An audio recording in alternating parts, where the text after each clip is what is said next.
اللوحة الطاقة الشمسية صورتها اليوم. هذا هو، عليته شوي فوق.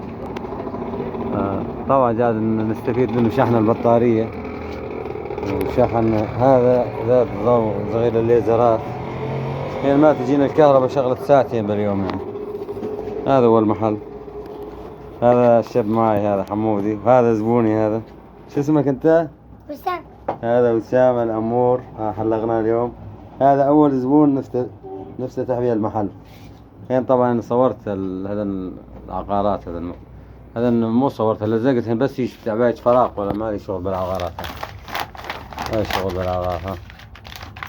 وهين حطيت لوح للأطفال بعد فترة، بس شوي شغل الحلاقة بعد العيد يخف. أبلش دورة أطفال، هين تعليم أحرف، قراءة، كتابة، هيك يعني تونس بهالأطفال، هيك تسلى معهم.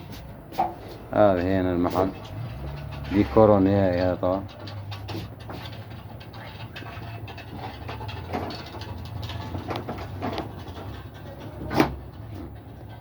هذا الديكور نهائي، شايفين؟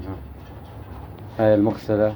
هاي المغسلة شايفين حطيتها حتى إذا يفتح الباب بدي أجيب حنفية أصغر عشان لما يفتح الباب ما تأثر عليه، وكوع أنا أضبطها طبعا. هاي الإضاءة الخلفية. وهين عندي فكرة، بدي أحط سيديات بالسقف وأعكس عليهم ضوء قوي شوي مثل بالجكتور يعني. وهذا الضوء بدي أعكس عليهم ضوء وأخليهم يعطوني أكثر من لون يعني.